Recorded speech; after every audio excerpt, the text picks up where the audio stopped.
The Secret of Success. In every chapter of this book, mention is made of the money-making secret that has made fortunes for the exceedingly wealthy men whom I have carefully analyzed over a long period of years. The secret was first brought to my attention by Andrew Carnegie. The canny, lovable old Scotsman carelessly tossed it into my mind when I was but a boy. Then he sat back in his chair with a merry twinkle in his eyes, and watched carefully to see if I had brains enough to understand the full significance of what he'd said to me. When he saw that I had grasped the idea, he asked if I would be willing to spend 20 years or more preparing myself to take it to the world, to men and women who, without the secret, might go through life as failures. I said I would, and with Mr. Carnegie's cooperation, I have kept my promise. Editor's Comments. In 1908, during a particularly down time in the U.S. economy and with no money and no work, Napoleon Hill took a job as a writer for Bob Taylor's magazine. He was hired to write success stories about famous men. Although it would not provide much in the way of income, it offered Hill the opportunity to meet and profile the giants of industry and business, the first of whom was the creator of America's steel industry, multimillionaire Andrew Carnegie, who was to become Hill's mentor. Carnegie was so impressed by Hill's perceptive mind that following their 3-hour interview he invited Hill to spend the weekend at his estate so they could continue the discussion. During the course of the next 2 days, Carnegie told Hill that he believed any person could achieve greatness if they understood the philosophy of success and the steps required to achieve it. "It's a shame," he said, "that each new generation must find the way to success by trial and error when the principles are really clear-cut." Carnegie went on to explain his theory that his knowledge could be gained by interviewing those who had achieved greatness, and then compiling the information and research into a comprehensive set of principles. He believed that it would take at least 20 years, and that the result would be the world's first philosophy of individual achievement. He offered Hill the challenge, for no more compensation than that Carnegie would make the necessary introductions and cover travel expenses. It took Hill 29 seconds to accept Carnegie's proposal. Carnegie told him afterward that had it taken him more than 60 seconds to make the decision, he would have withdrawn the offer, for a man who cannot reach a decision promptly, once he has all the necessary facts, cannot be depended upon to carry through any decision he may make. It was through Hill's unwavering dedication that this book was eventually written. For detailed information on the life of Hill, read or listen to the audiobook of A Lifetime of Riches, the Biography of Napoleon Hill, by Michael J. Ritt, Jr. and Kurt Landers. Michael Ritt worked as Hill's assistant for 10 years and was the first employee of the Napoleon Hill Foundation, where he served as executive director, secretary, and treasurer. The material in his book comes from his own personal knowledge of Hill, as well as from Hill's unpublished autobiography. That is the end of the editor's comment. This book, Think and Grow Rich, contains the Carnegie secret, a secret that has been tested by thousands, now millions of people in almost every walk of life. It was Mr. Carnegie's idea that the magic formula, which gave him a stupendous fortune, ought to be placed within reach of people who do not have the time to investigate how others had made their money. It was his hope that I might test and demonstrate the soundness of the formula through the experience of men and women in every calling. He believed the formula should be taught in all public schools and colleges. He said that if it were properly taught, it would revolutionize the entire educational system, and the time spent in school could be reduced to less than half. In Chapter 4, On Faith, you will read the astounding story of the organization of the giant United States Steel Corporation. It was conceived and carried out by one of the young men through whom Mr. Carnegie proved that his formula will work for all who are ready for it. This single application of the secret, by Charles M. Schwab, made him a huge fortune in both money and opportunity. Roughly speaking, this particular application of the formula was worth $600 million. These facts give you a fair idea of what reading this book may bring to you, provided you know what it is that you want. Editor's comment. According to one method of calculation, through inflation alone, it would take approximately $20 in 2001 to buy what $1 would have bought in 1901. However, to find the contemporary equivalent value of $600 million is not simply a matter of multiplying by the increase in the cost of living. Although there are other factors and variables in calculating buying power, even by conservative estimates, the $600 million would translate into at least $12 billion at the beginning of the 21st century. That's the end of the editor's comment. The secret was passed on to thousands of men and women who have used it for their personal benefit. Some have made fortunes with it. Others have used it successfully in creating harmony in their homes. A clergyman used it so effectively that it brought him an income of upwards of $75,000 a year, approximately $1.5 million in contemporary terms. Arthur Nash, a Cincinnati tailor, used his near-bankrupt business as a guinea pig on which to test the formula. The business came to life and made a fortune for its owners. The experiment was so unique that newspapers and magazines gave it millions of dollars worth of publicity. The secret was passed on to Stuart Austin Weir of Dallas, Texas. He was ready for it, so ready that he gave up his profession and studied law. Did he succeed? You'll read the answer in Chapter 6, Specialized Knowledge. While I was the advertising manager of the LaSalle Extension University, I had the privilege of seeing J.G. Chaplin, president of the university, use the formula so effectively that he made LaSalle one of the great extension schools of this country. The secret is mentioned no fewer than 100 times throughout this book. It has not been directly named, for it seems to work more successfully when it is merely left in sight, where those who are ready and searching for it may pick it up. That is why Andrew Carnegie passed it to me without giving me its specific name. If you are ready to put it to use, you will recognize this secret at least once in every chapter, but you will not find an explanation of how you will know if you are ready. That would deprive you of much of the benefit you will receive when you make the discovery in your own way.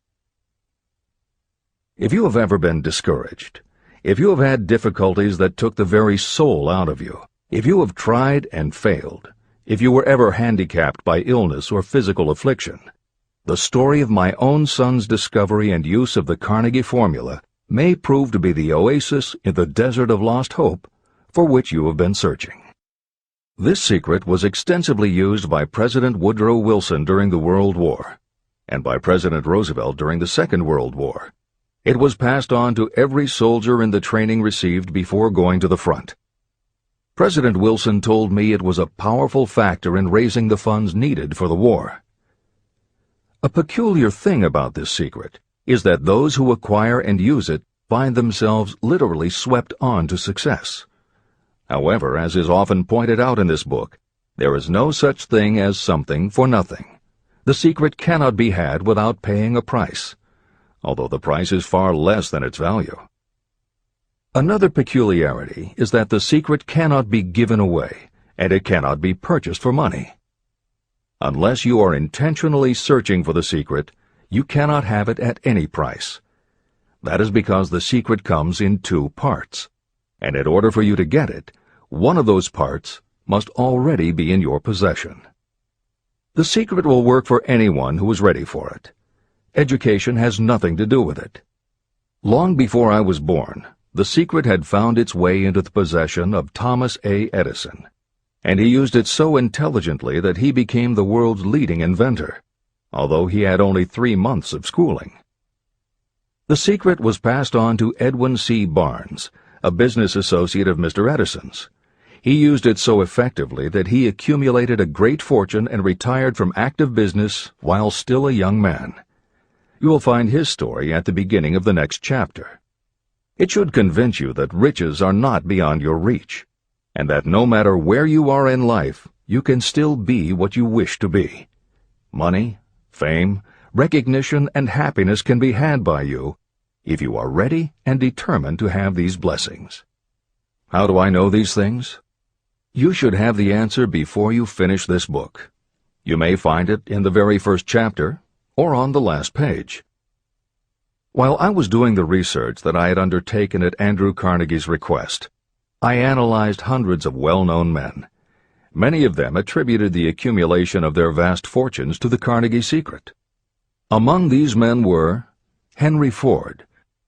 Founder of the Ford Automobile Company, Ford started with no money and little education, yet became one of the most successful self-made businessmen in American history. William Wrigley, Jr., a traveling salesman who found that his customers liked the chewing gum he gave away as a premium better than the goods he sold, so he started his own company. John Wanamaker. Known as the Merchant Prince, he created the world's first department store and was hailed for his innovations in marketing, customer service, and employee benefits.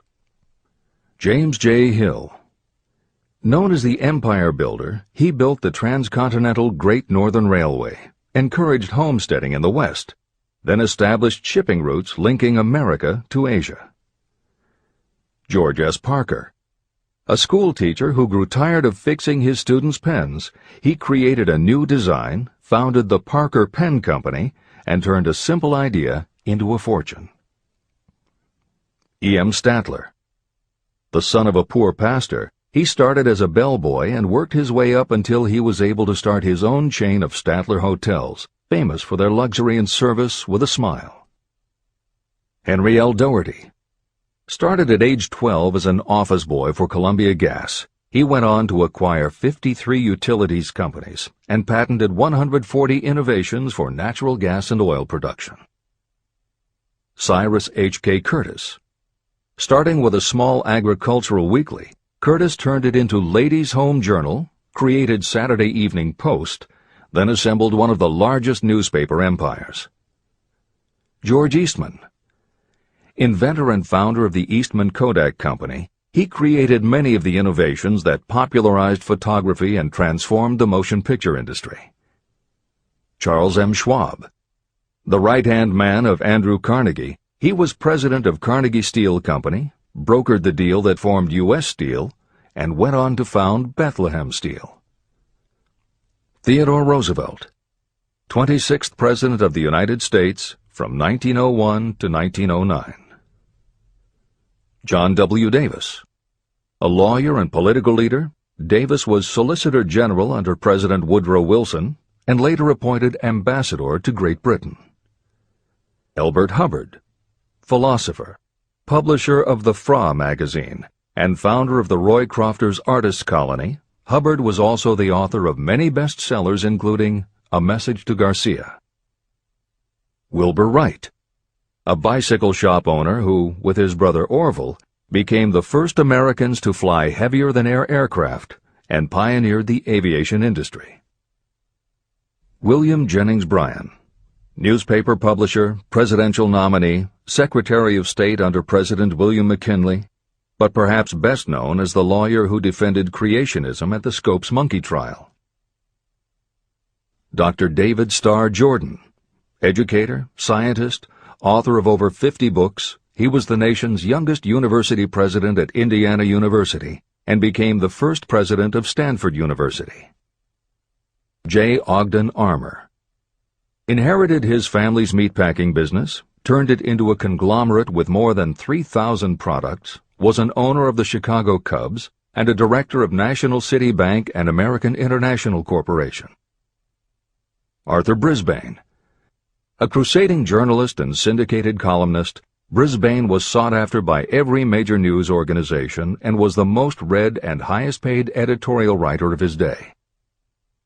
Dr. Frank Gonzalez. A Chicago preacher who delivered such a powerful sermon, Philip D. Armour gave him $1 million to start the Armour Institute of Technology, of which he became president. Daniel Willard. President of the B&O Railroad for more than 30 years, he was honored by having the city of Willard, Ohio, named for him. King Gillette. A traveling salesman and born tinkerer, Gillette was trying to shave on a moving train when he came up with the idea of the safety razor, which became the foundation of a corporate giant. Ralph A. Weeks. President of International Correspondence Schools, Weeks helped finance Napoleon Hill's Intra-Wall Institute, established to educate and rehabilitate prison inmates. Judge Daniel T. Wright.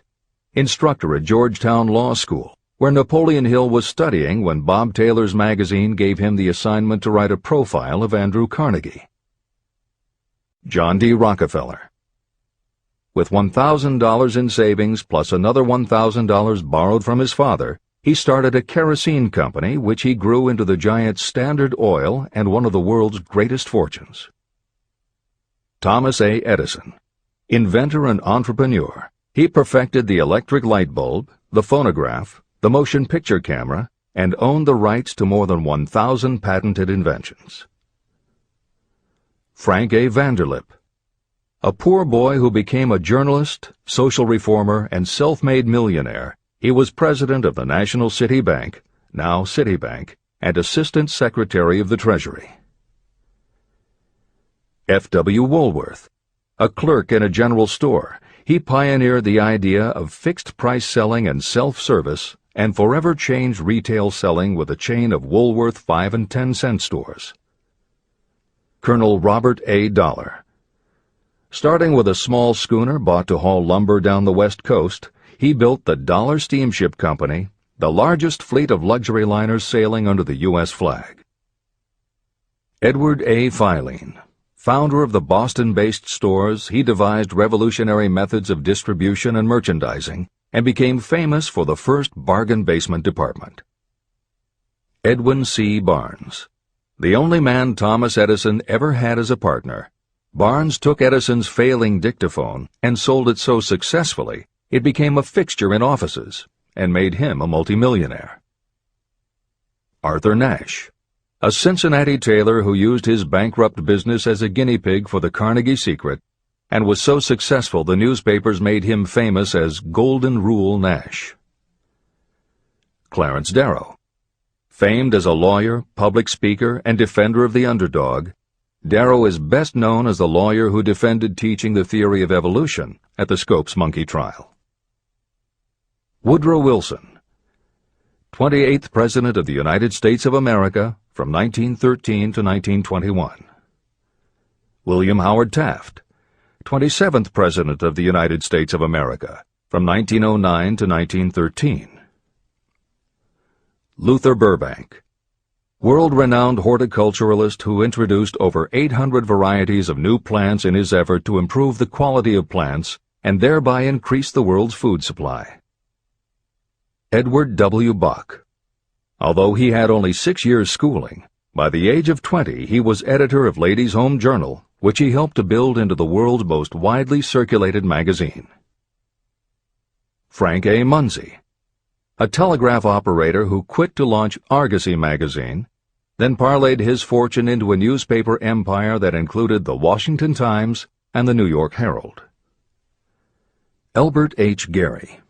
Chairman of U.S. Steel, at the time the largest corporation in the world, Gary spearheaded the construction of its first major project, the Gary Works Steel Plant, and the city of Gary, Indiana. Dr. Alexander Graham Bell. Best known as the inventor of the telephone, Bell also perfected recording devices, advances in aircraft, and was a co-founder of the National Geographic Society. John H. Patterson. President of National Cash Register, Patterson was known as an advertising visionary and a genius at motivating his sales force, which made NCR the leader in its field. Julius Rosenwald. A small manufacturer who foresaw the future of mail order, he bought 25% of Sears Roebuck & Company, and together with Richard Sears built it into an icon of American business. Stuart Austin Weir.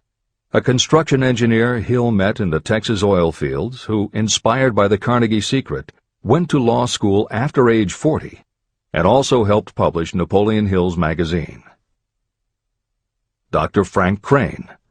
A noted psychologist, essayist, and author of the book 4-Minute Essays on subjects such as the price of liberty, pragmatism, the duty of the rich, and how to keep friends.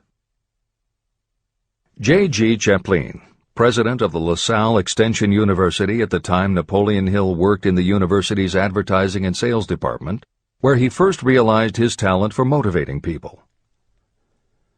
Jennings Randolph. A congressman, then U.S. Senator from West Virginia, Randolph was a lifelong admirer of Napoleon Hill, and it was he who encouraged Hill to act as advisor to President Franklin Delano Roosevelt. These names represent a small fraction of well-known Americans whose achievements, financial and otherwise, prove that those who understand and apply the Carnegie Secret reach high positions in life. Editor's comment.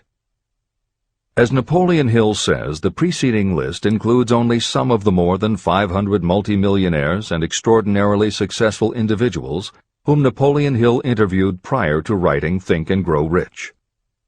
It does not include the equally impressive list of people he came in contact with after the publication, nor does it include the names of those who did not have the opportunity to meet Napoleon Hill personally, but who attribute their success to having read this book. It is said that Napoleon Hill and Think and Grow Rich have made more millionaires than any other person in history. It might equally well be said that Napoleon Hill inspired more motivational experts than any other man in history. It is practically impossible to find a motivational speaker who does not draw upon Hill's work. His influence can be seen in the writings of his early peers, Dale Carnegie and Norman Vincent Peale. Later, successful authors and speakers such as W. Clement Stone, Og Mandino, and Earl Nightingale either worked directly with Napoleon Hill or with the Napoleon Hill Foundation. Echoes of Hill's principles can also be found in books by people as diverse as Wally Famous Amos, Mary Kay Ash, Ken Blanchard, Adelaide Bry, Chicken Soup for the Soul authors Jack Canfield and Mark Victor Hansen, Debbie Fields, Shakti Gawain, John Gray, Susan Jeffers, Bruce Jenner, Charlie Tremendous Jones, Tommy Lasorda, Art Linkletter, Joan London, Dr. Maxwell Maltz, James Redfield, Dr. Bernie Siegel, Jose Silva, Brian Tracy, Lillian Vernon, and Dennis Waitley. Stephen Covey, author of The 7 Habits of Highly Effective People, has often spoken of the influence of Napoleon Hill. Anthony Robbins, arguably the most successful motivational author and speaker at the beginning of the 21st century, has acknowledged Napoleon Hill as a personal hero. That is the end of the editor's comment. I have never known anyone who was inspired to use the Carnegie Secret who did not achieve noteworthy success. On the other hand, I have never known anyone to distinguish themselves or to accumulate riches of any consequence without possession of the secret. From these two facts, I draw the conclusion that the secret is more important for self-determination than anything you receive through what is popularly known as education. Somewhere, as you read, the secret will jump from the page and stand boldly before you, if you are ready for it. When it appears, you will recognize it. Whether you receive the sign in the first chapter or the last, stop for a moment when it presents itself, and make a note of the time and place. You will want to remember, because it will mark the most important turning point of your life. Remember, too, as you go through the book, that it deals with facts and not with fiction. Its purpose is to convey a great universal truth through which you, if you are ready, may learn what to do and how to do it. You will also receive the needed stimulus to make a start. As a final word of preparation, may I offer one brief suggestion which may provide a clue how the Carnegie Secret may be recognized? It is this: achievement and all earned riches have their beginning in an idea. If you are ready for the secret, you already possess one half of it. Therefore, you will recognize the other half the moment it reaches your mind. Editor's comment. Unlike much of the business and motivational literature available, Think and Grow Rich is not written for readers to skip around from chapter to chapter, taking a concept here and an idea there to solve the problem of the moment. This book is written as a carefully integrated whole, to be read in its entirety, from beginning to end. Concepts that are introduced in one chapter recur in other chapters where their meaning and significance rely upon the reader having already assimilated the earlier knowledge. The chapters are designed to build upon one another in such a way that every word is to be read, every idea is to be considered, and every concept is to be understood and absorbed. Think and Grow Rich is often called the first philosophy of personal achievement, and a philosophy is more than a collection of solutions to business problems. A philosophy is a system of principles that will guide your thoughts and actions, and provide you with a code of ethics and a standard of values. Think and Grow Rich will not just change what you think, it will literally change the way you think. In preparing this new and updated edition, every aspect of Think and Grow Rich has been analyzed to ensure its relevance to the current business climate. In those instances where material might be considered dated or out of step with contemporary practices, the original text has been updated or augmented with relevant new material. A hallmark of the original edition of Think and Grow Rich is that in every chapter Napoleon Hill cites real-life examples based on his own first-hand knowledge of America's most successful self-made multimillionaires. In this edition, every one of Hill's stories has been retained, and the editors have added contemporary examples and modern parallels which clearly demonstrate that Hill's principles are as up-to-date as today and still guiding those who succeed. In addition to contemporary examples, where the editors felt it would be of interest to the reader, we have included marginal notes that provide relevant information about recent developments. Where applicable, we have also suggested books or other materials that complement various aspects of Napoleon Hill's philosophy. On a more technical note, the editors have approached the written text as we would that of a living author.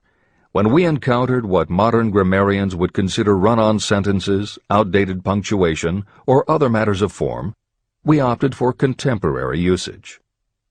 Those readers familiar with earlier editions will note that the chapter numbers have been changed in this edition. Originally, Think and Grow Rich began with an unnumbered chapter, a word from the author. In this edition, that text appears as Chapter 1 and is renamed The Secret of Success.